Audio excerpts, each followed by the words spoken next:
Alright, let's get started.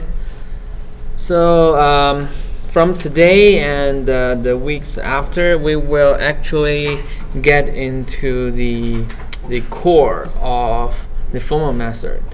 First, we will start from the propositional calculus. Okay. So what is propositional calculus? Oh, before that, we need to sign the attendance first.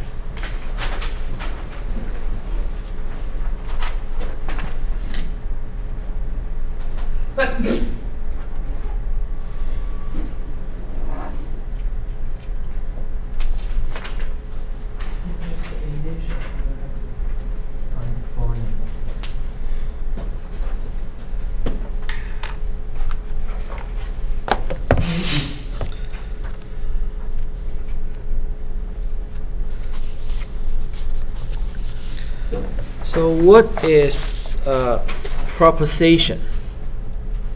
So in terms of propositional calculus, that we can see from this definition, propositional calculus provides a compact representation of statement together with the means to reason about those statements. Okay, so it is something that we can use to reason. We can use in calculus, calculate something. Okay.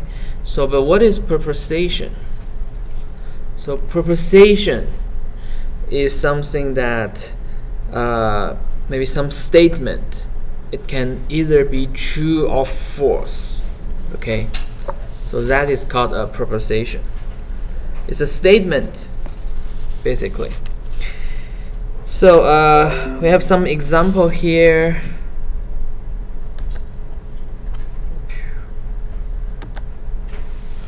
Okay. Maybe the alarm is on. It can be true or false. If the alarm is on, then this statement is true, right? Then if the alarm is not on, maybe it's off or some other mode, this statement is false. Okay. If the light is on, so it's true, right? It's true. And before we enter the classroom, the light is not on, so that statement is false. Okay, so things like this. Or if we think about the computer system, a log has been created. A file log has been created. So this statement can be true or false, right? If there is a log created, then this statement is true. Otherwise, it's going to be false, right? Or actually, we can see some other statement like. So when I say that the light is on, we can also have a statement. Maybe the light is off. If this statement is true, what is the status of the light? The light is off. For this statement to be true, what's that going to be? What is the light? The light is on or off? Off. Yeah, off. Yeah, because the light is off, right? If the light is off, if the value of this statement is false, it's kind of tricky, then it's actually on. Yeah. Okay, so things like this is called propositions. Okay, so that is an example I just gave. It's pretty simple statement. We can make it true or false, but also what we can do is not only one statement. Okay, we can have a very complex composition of several statements. Together we have a true or false value, and we can do some calculation there. So that is what we are going to learn today. Okay.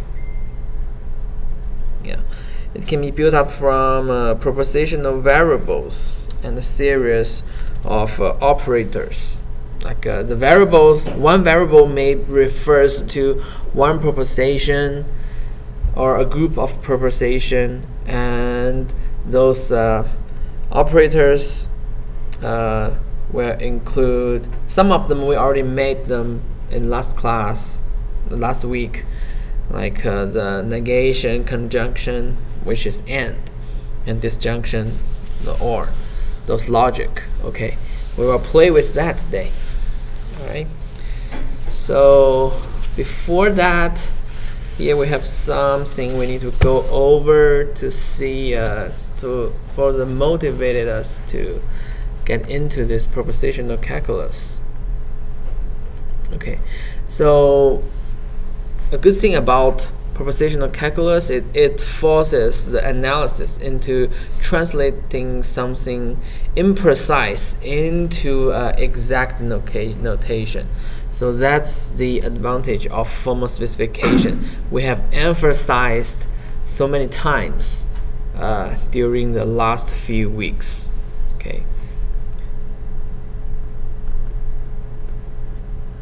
So this is some benefits. If you can remember those, maybe you have made these questions in the exam or somehow.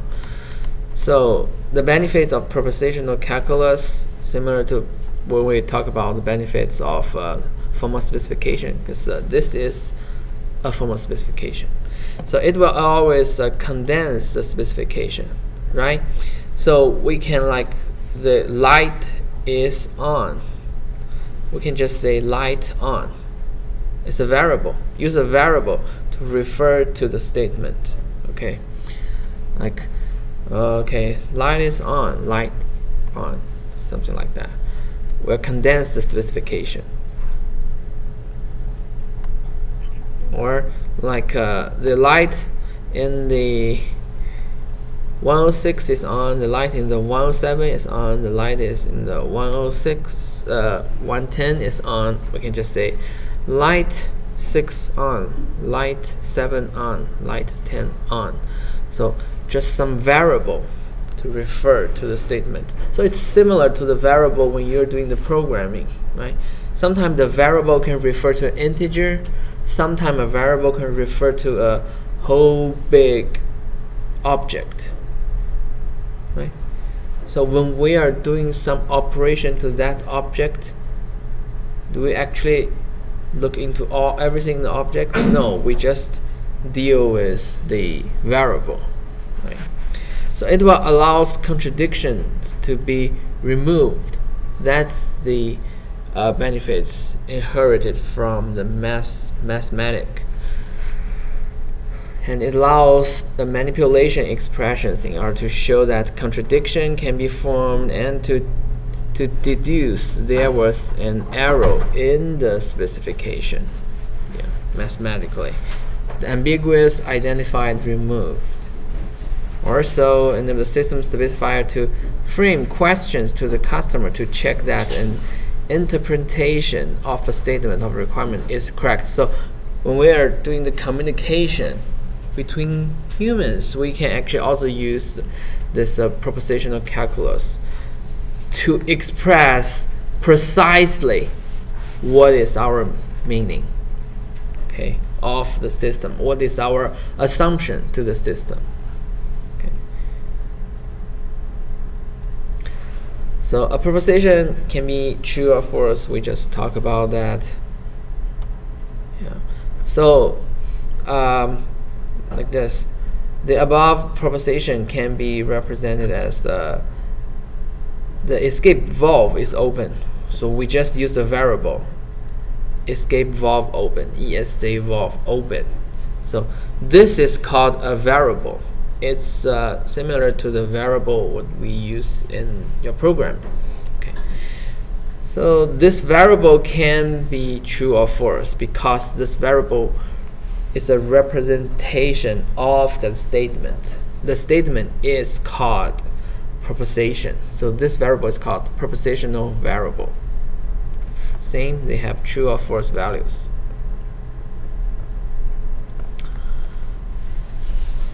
Yeah, and we can build maybe a group of propositional variables with operators so that we can express more complex meaning, complex statements.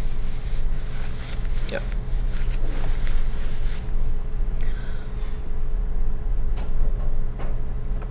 Okay, so these are the so let's look at this table here. We have these operators that we can use in the propositional calculus. So they have mainly two categories. One is monadic, one is dyadic. Monadic means you can apply that operator to only one variable, one argument. And dyadic is between the operation between two variables. Okay, for example, here this negation. All right, negation means you just reverse the value. If the value is true, you put a negation in front of that value, then the whole statement will return a false. Okay, like here, if we say divisible by 1. What do you say? So you just make a statement true or false, only associated with one variable. Yeah, only associated with one variable. So here, let's say this negation.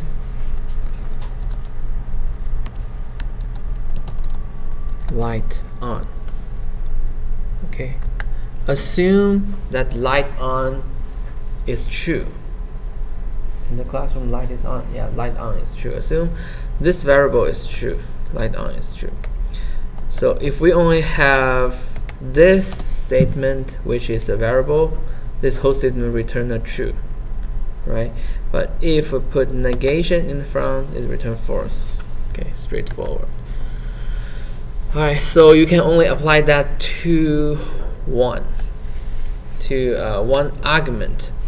Argument not mean it doesn't necessary to be one variable. You can group maybe several arguments together, and then you put a negation in the front. If you group them together, it's actually called an argument. Okay, like this. What I mean is okay, let's talk about this first. Conjunction and disjunction. Okay, so it's simple, just and or. So we all have learned this logic, right?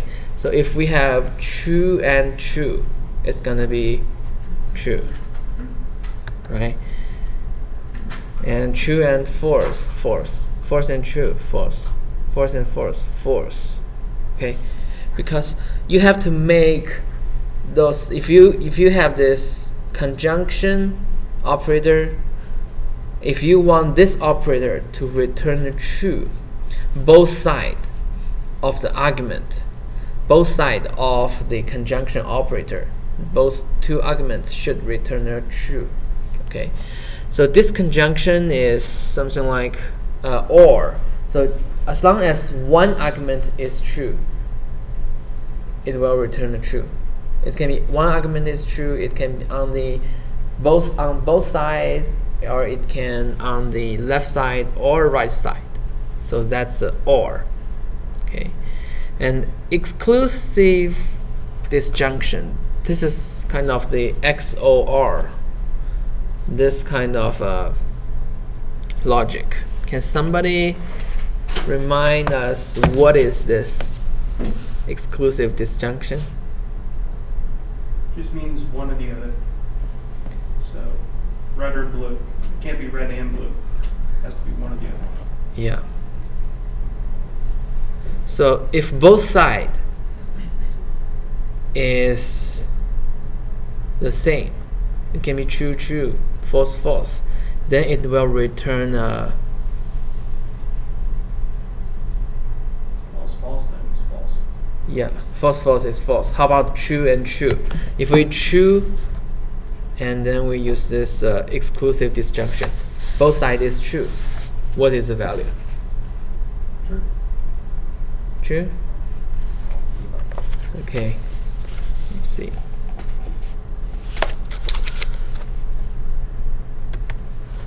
What's the IFF stand for? If and only if. It's actually means this exclusive disjunction actually means either side is true, but not both. Okay, remember that?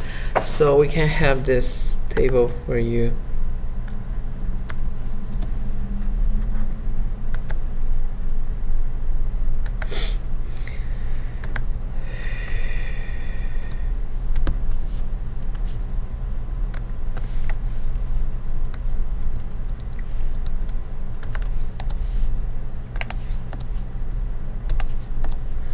Okay, let's see.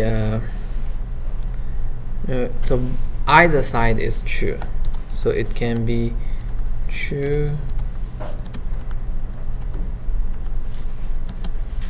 and false. False, true.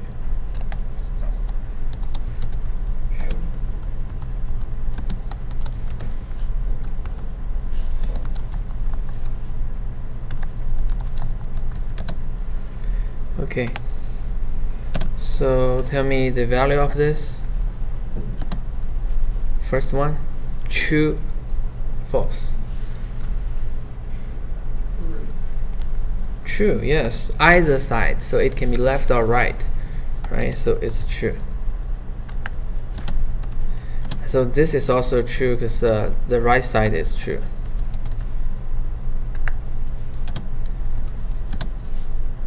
So this we know it's false, and this is kind of tricky. This in the operator of conjunction and disconjunction, true and true will give you a true, right? But here, even you have true on both sides, it will still be false, right? Because it's XOR.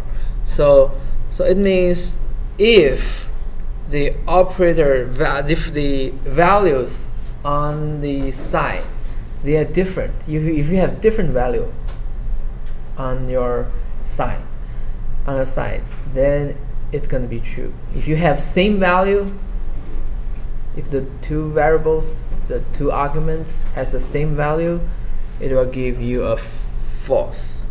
Yeah. So remember this is something confusing, right? Remember this one. True, true is false, right? So that just means one side, either side is true, but not both. Okay. So if we want a real life example of this, like we can only have one option, which means sometimes we can only have one option. Like we either,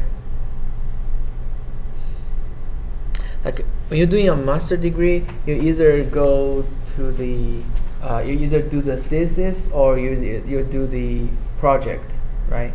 So you have two options, right?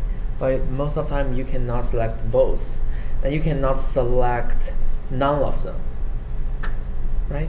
So that is this logic. So you can have only one. You can only have only one of them true, and you must have one of them to be true. Okay. So this is that logic here. All right.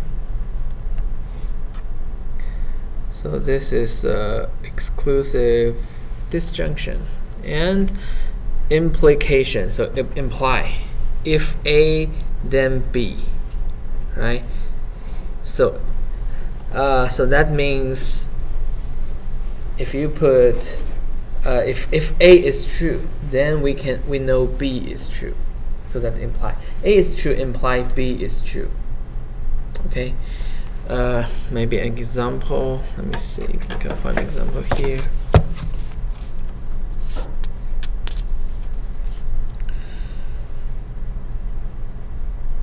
Yeah.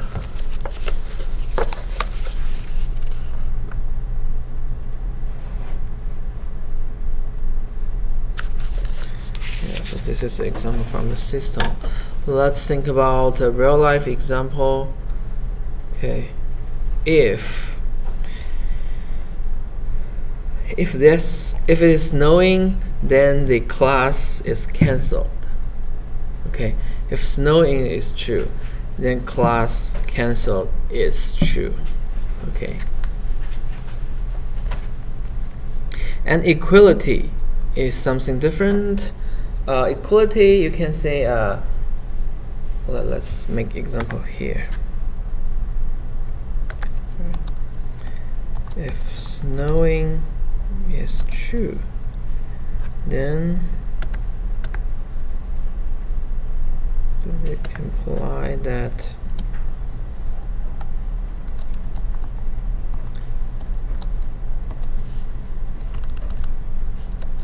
no class? Okay.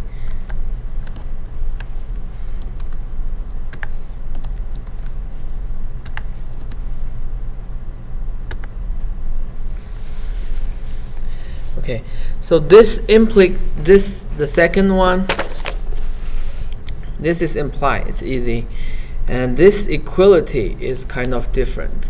That means if and only if. Okay, so let's say if this is true. If it's snowing, then there's no class. Yes. Yes. Okay, but can we say if there's no class, then it is snowing? Can we say that? No, because there are a lot of other reasons that we can cancel class. If I am going to a conference where we have no class, okay, so we cannot say if and only if it is snowing, then we have no class. We cannot say that. So we cannot use this equality operator here. Okay. So this equality operator will give you a false. For this statement, it will give you a false. But for this statement, it will give you true, because this is true and imply no class. This whole statement is true. But this statement is not true. Let's have some modification to make it happen. Okay. So remember, that is if and only if. So you can, which is kind of, you can like doing imply from the left to the right, and also you can do imply from the right to the left. Implication from right to the left. So let's think about some other example. Can give me an example like if and only if.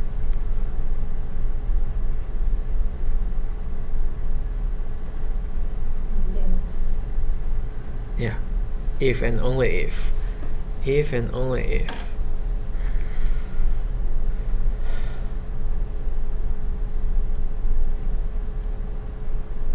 No attendance?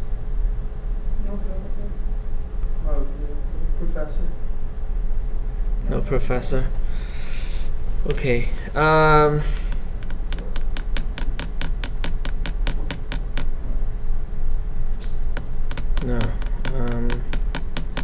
Let me think. What is the if and only if? Like.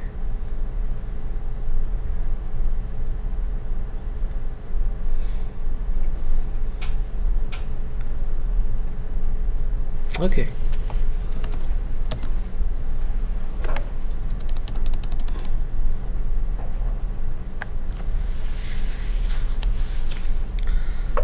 Let's assume that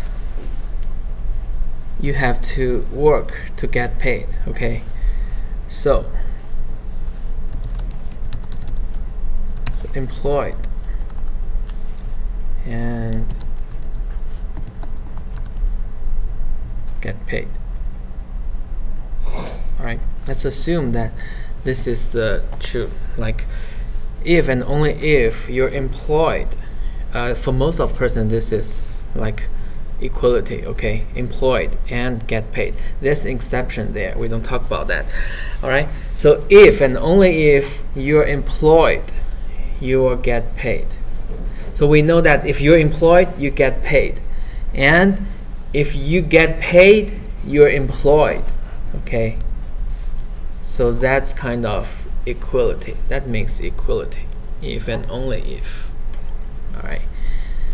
So that's the equality. So these are the main operators we were going to use in propositional calculus. Okay, and remember that this can be applied only to one, which means it just requires one argument there. But this, you cannot just doing things like nothing imply no class. It doesn't make sense. We need both sides to have argument. Okay.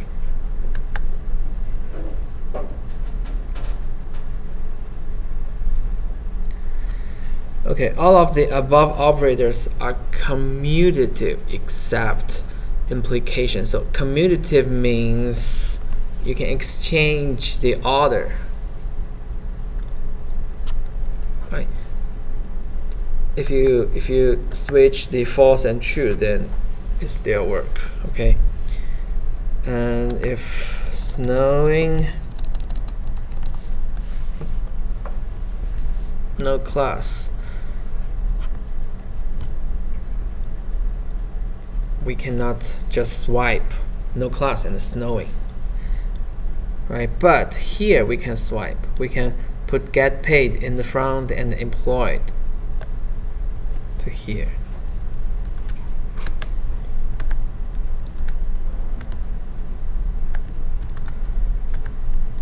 Right? This pretty flexible. It's commutative, and also for the and or, if you swap the order, still get the same result. Okay.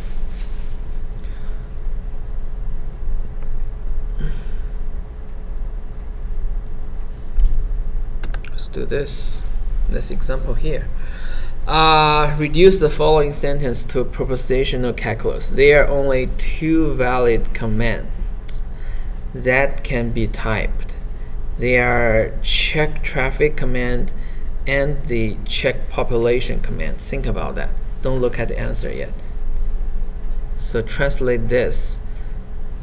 Reduce it to propositional calculus. There are only two valid commands that can be typed. Check traffic command and check population command.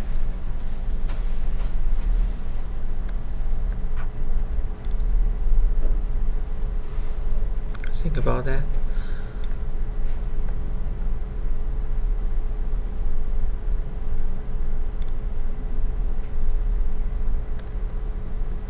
Okay.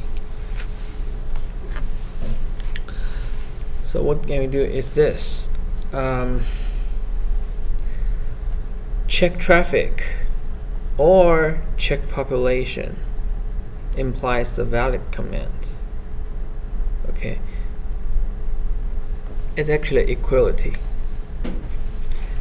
So valid command will imply it's a check traffic or check population, right? So let's look back to this statement. There are only two valid commands that can be typed. They are check traffic command and the check population command. So here we have check traffic command and, see here, we have an and here, and check population command. But here in this propositional calculus, we use this or, right? You find that? Do you think it's weird? No, because it doesn't exclude one. Either check traffic or the check population mutually exclusive. So it can be true and true and still true. Okay, so if you think they are mutually exclusive, then shall we use this exclusive disjunction? There's nothing limited in the statement saying that one has to be valid at a time. Yeah, it's not saying that. So we're not using exclusive disjunction. But why can't we use conjunction? What is wrong? If we use conjunction here, what is wrong? It's in the end, so both have to be true. Yeah, yes, exactly. So here, let's look at this statement again, right? So two valid commands. They are check traffic, this is 1, check population, this is 2. Okay, so both of them are valid commands. If you pick only one of them, if you pick check traffic command, it is a valid command. If you only pick check population command, it is a valid command. So that includes, if we want a valid command, if we think about the valid command, it can be, we only have one of them. Check traffic is valid. Check population is valid. And if check traffic and check population, they are both valid. Okay. We don't have we don't have to make both of them to be true to have a valid command. Okay, we just need one of them, or we can have both of them as well. Okay, but if we put conjunction here, then it's gonna be, if it's a valid command, then it has to be both check traffic and check population, right? Sometimes we only use one command at a time. It is valid command. We don't have to type in two commands at the same time. Okay. Yeah, that's why we don't need the and. We're using this or here because they don't have to be true at the same time. Okay. And why we're using equality here?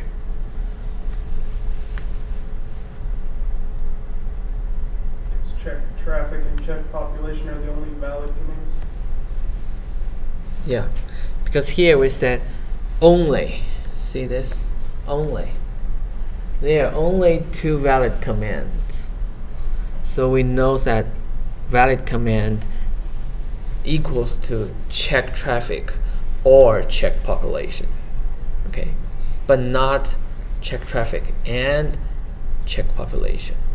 If we say and, which means these two, put them together is a valid command. But each individual of them is a valid command. That's why we're using or here. Okay, everyone understand that? Questions? Questions? Why couldn't it be implication? It can be implication. If we do implication, this statement, if we put them together, we use the implication. It's okay. It's good. But implication suggests there are other possibilities. Yeah. Implication is a sufficient condition, not a necessary one. Yeah. So this, if we have this statement, it covers more situations there. Okay. If implication, it is just a subset of this logic. Okay. So if we put implication here, it is not a subset. It is we're not translating. If we use implication, we're actually translating this whole statement into propositional calculus. But if we use implication, this statement will be true. However, you're not translating this whole statement into proposition. Okay. But if you remove, there are two valid commands. then maybe if we remove this only, then maybe you can use the implication. Implication. Yeah. It's not precise to use just the implication. So broadly speaking, in formal logic, there's necessary conditions and sufficient conditions. Sufficient just means it's good enough to trigger whatever the following thing is. Necessary means it has to be present for it. Yeah, So yeah. A necessary condition would be like your car has to have gas for you to go drive somewhere. Yeah. A sufficient condition would be you can be if you do not go to class if you're sick, or if you're out of town, or if any other myriad number of reasons. So those would be sufficient conditions to not be in class. That is the same logic as sufficient and necessary conditions. Exactly. Yeah. Okay. Okay. Let's go to the other slides. Some examples here. Okay, remember those operators. Come on. Monadic, dyadic. Okay. And implication and equality, easy to confuse. Okay, remember them. One is necessary, one is sufficient.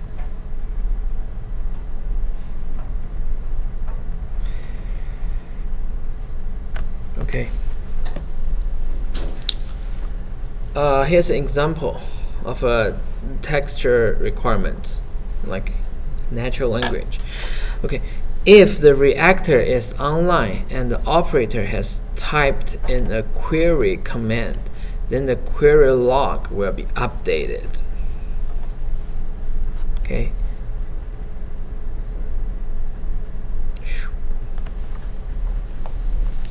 Okay, let's answer these two questions. What events cause the query log to be updated? Reactor online and operator typing query. Yeah. Okay. But if an operator is offline and the operator types a query command, what might happen? What is going to happen? Nothing. Yeah, the query is not going to be updated. Nothing. Yes. So let's translate this into our propositional calculus. Let's suppose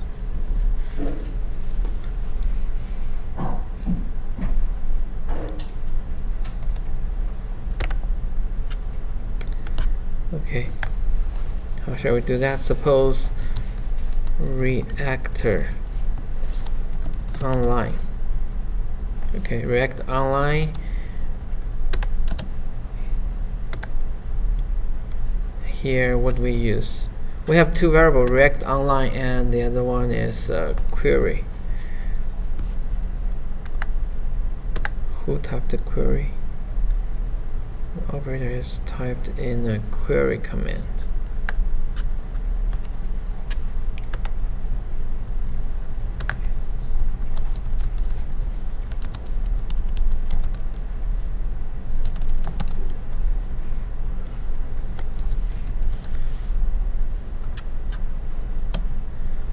And the third one is another variable. We will refer it to log update.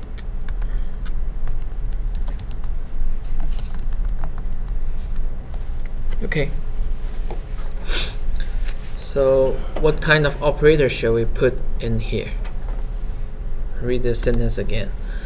If the reactor is online and the operator has typed in the query command, then the query log will be updated. So first we saw this if then, right? It is not like if and only if. It's not if and only if. So we will use implication here. Okay. How about here between these two? Shall we use and or? And. Everyone agree and? Okay. Exactly. That's and. So reactor online and query command typed it, log updated, result in the log update. Okay. However, we cannot use equality here because we're not saying if and only if. And also, it also means if log is updated, it's not necessarily that it's this triggered that. Maybe some other condition can also trigger log update. Okay.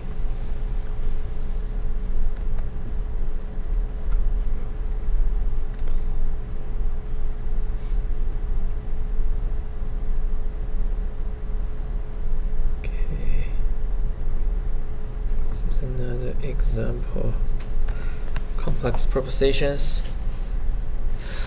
So if this variable valve open stands for the escape valve is open, then negation valve open represents the escape valve is closed. Okay, straightforward. And if the shutdown stands for the reactor has been shut down, then neg valve open and shutdown means the escape valve is closed and the reactor has been shut down. Right? Easy to understand, right? Okay, here this is we are using this XOR logic. XOR logic. Okay, it's kind of tricky.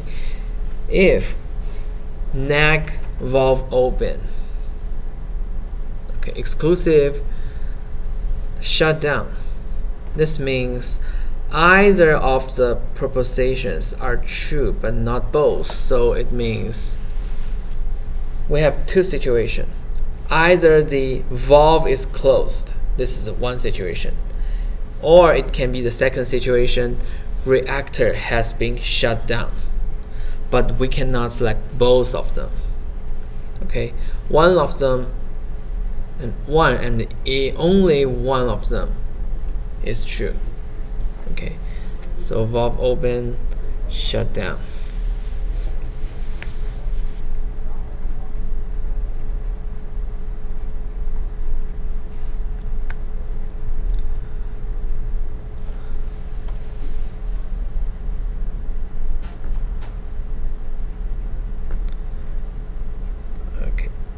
Okay, don't want to show the answer. Alright. Rewrite this following using a propositional calculus. If the reactor is functioning normally and a valid command has been typed, then the command will have been executed. This is easy, right? Just use AND. Reactor functioning and valid command. Then it implies the command will be executed. Okay, so this is the thing. Come on. Yeah. Answer is this: functioning and valid command result in this executed. Yeah. This is the explanation of the equality if and only if, which means P implies Q and Q can imply P.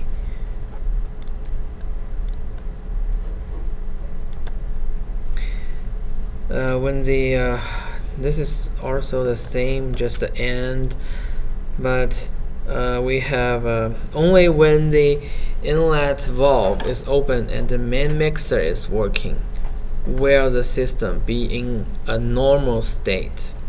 Because we have only here, so it's only and if only logic, then we should use this equality here. Alright.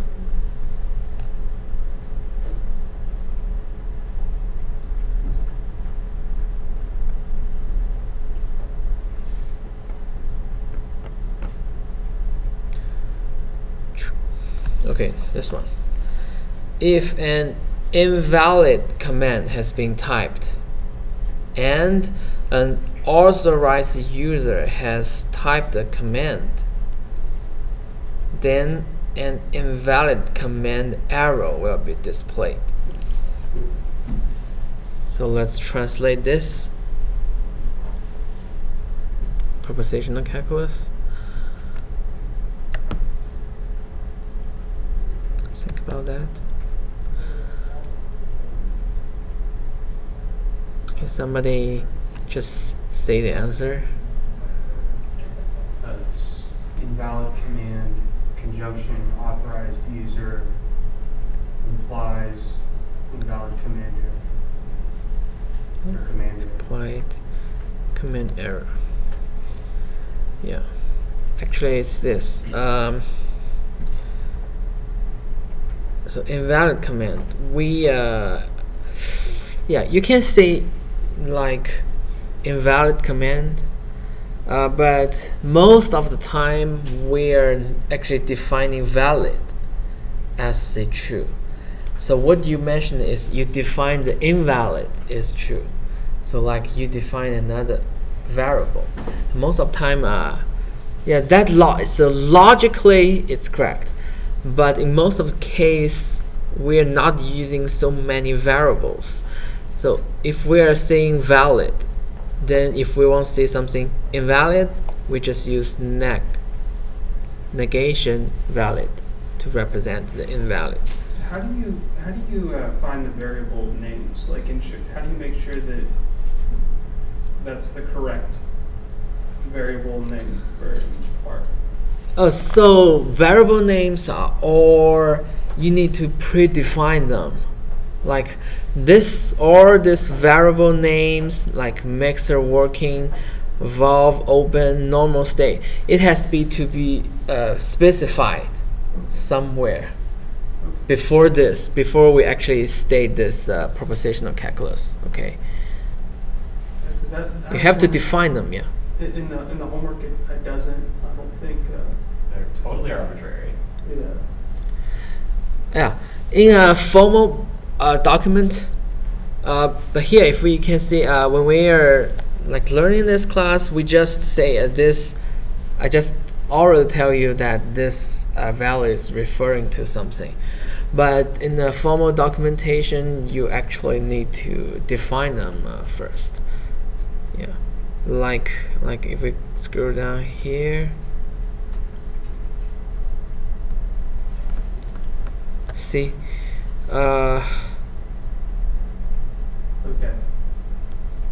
So you'll be given variables. yeah, you will be given variables and what the variables is referring to.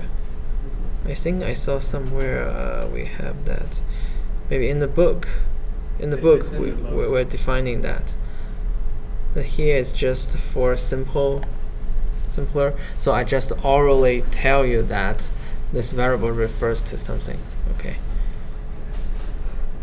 It's like in the programming, you cannot just use a variable without defining, okay, declaring it, and give value to it.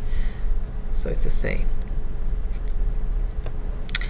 So yeah, invalid command, we can use that, but yeah, it says better not to introduce unnecessary variables.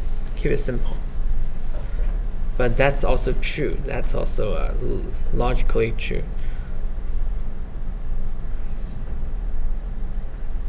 Okay, so the order of precedence. These operators, they actually come with the order. Okay. So there are some principles here. Let me tell you the order.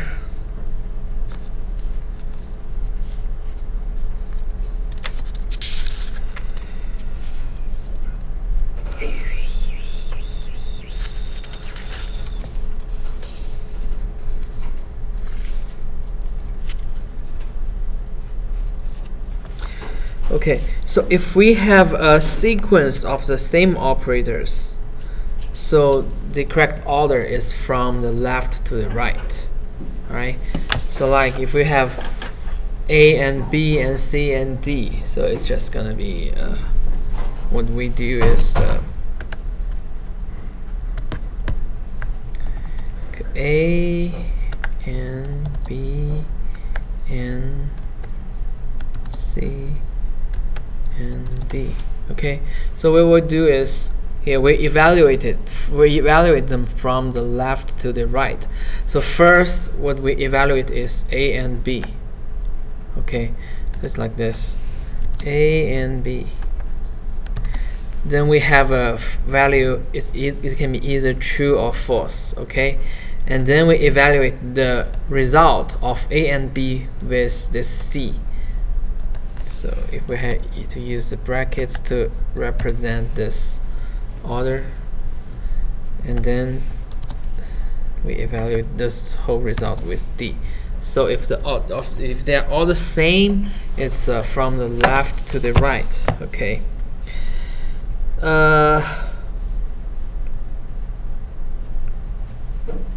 There's a neg symbol in front of the parentheses. Do you distribute it to every variable in the parentheses, or do you work within the parentheses and then you deal with the neg variable? Can you repeat your question? So let's say there's a neg variable outside of the three parentheses on the left of the equation up there. Here. Would you work A and B and then C and then D and then the neg? Okay, if we put the neg here, it's we have a value. Everything, put them together, we have value. Then we reverse the value. Okay, so that's Okay, but if there is no brackets, if it's A, B, C, D,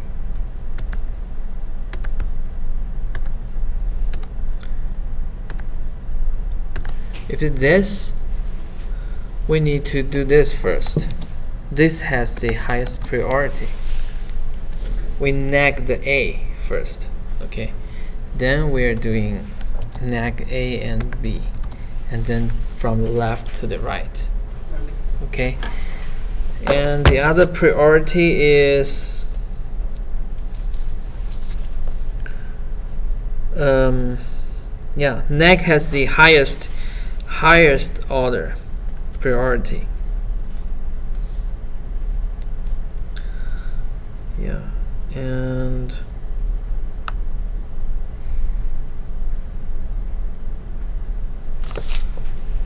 yeah, so we have order, neg is the most, and or, and then is the implication and the equality. Remember this order, the priority is like this. Oh, sorry, and is higher.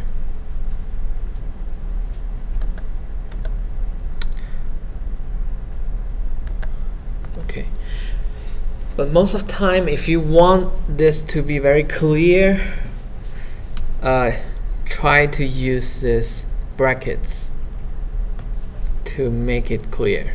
Okay, because sometimes it could be very confusing if you're just using this yeah, for example, this and this, they are actually different. But if we put a neg here,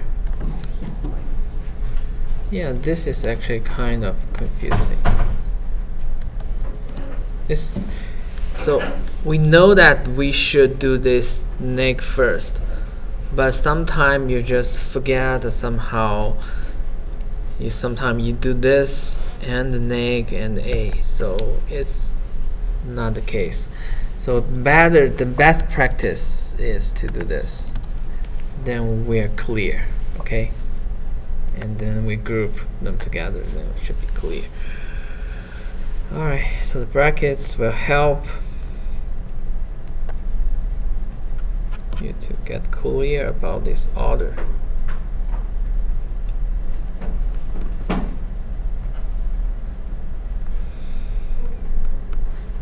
Okay, for this one, if we insert the brackets to show the order, it's the first is this neg.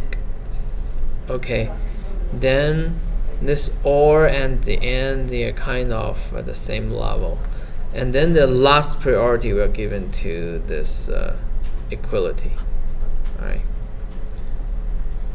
we cannot just calculate old fire or new fire, then equality read fire.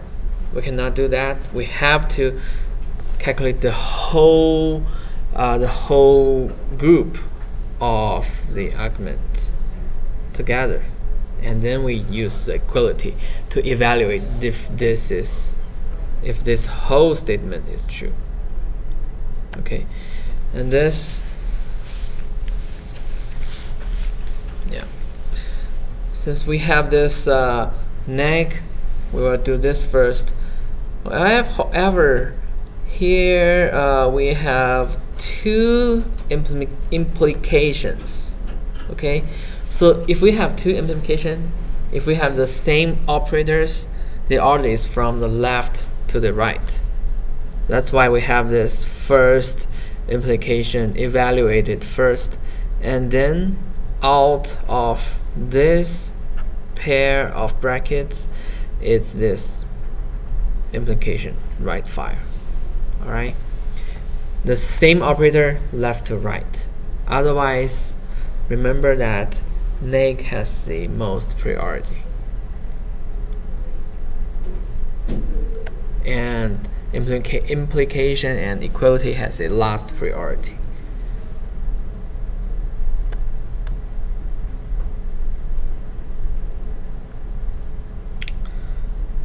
Okay, for this one, given the choose values, malfunction is true, valve open has a value true, error report has a value true, and shutdown has a value true. Okay, we have this rule: only make one substitution at a time from left to right. So suppose we have this propositional calculus representation here: neg, valve open, malfunction, error report, or shutdown. We have an implication here. So we want to evaluate if this whole statement is true.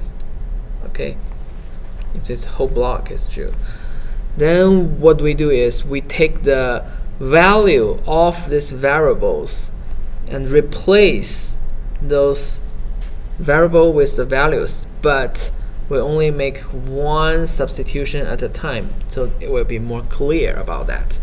All right, first let's do this valve open, so neg true, and malfunction, okay, and neg true becomes false. All right, and false goes down here. Malfunction, what we can say is malfunction is true. It's the first statement. So false and true implies error report or shutdown. So false and true, we can actually have them as false, because if you use and, both sides has to be true to make the whole statement to be true. If one of them is false, we have false. This is clear, right? This is clear. Okay. So error report is true. Then put shutdown is false. True or false is true. Then the last thing we have is false implies true. So what is actually the value of this statement? True or false? The whole statement, from neg value open to shutdown, this whole thing, is that true or false? True. True. So you think false implies true is true, because if we reduce them. Reduce the left side, it reduced to a false, right? Right side, it reduced to a true. So the final evaluation is going to be false imply true. Is that true? Yeah, you're rationalized.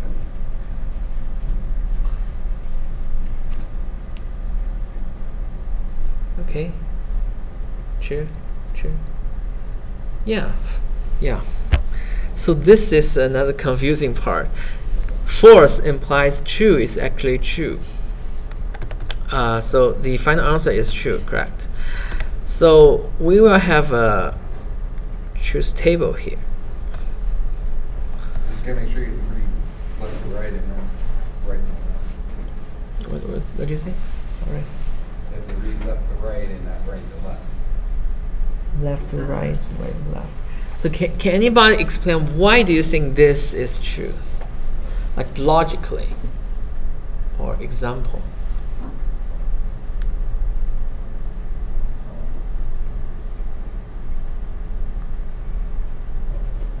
You're describing a behavior and through your in and or statements, you rationalize the only possible case to be true. Yeah, it's just some description. It describes something. Yeah. So yeah, logically it's actually just describe something. Let me give you a truth table. If you have this book, it's actually on page 40.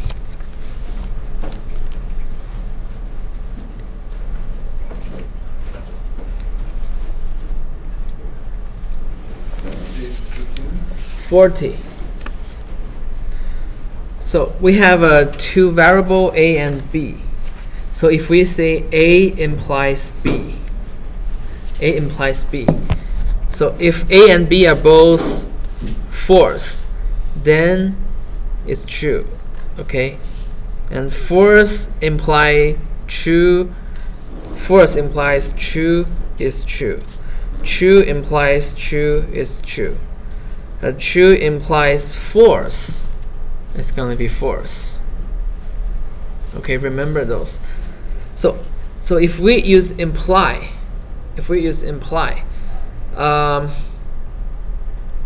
except for true implies false, it's false. Everything else is actually true.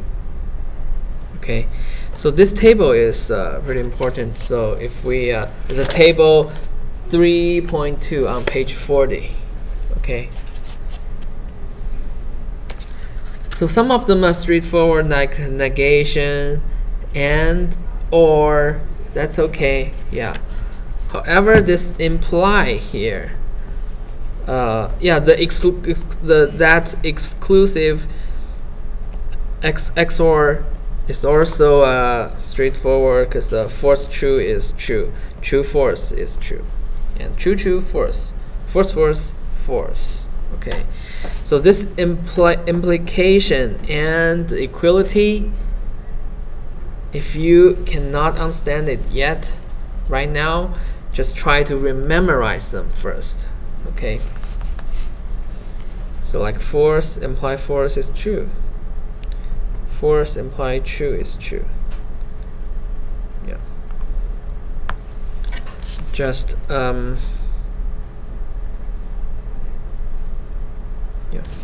Okay. So remember those. And equality is straightforward. False equality to false. True equality true. But you cannot say false equals to true. True equals to false. Okay. So we can imply false from false. You can imply true from false, but you cannot imply false from true. You can imply true from true.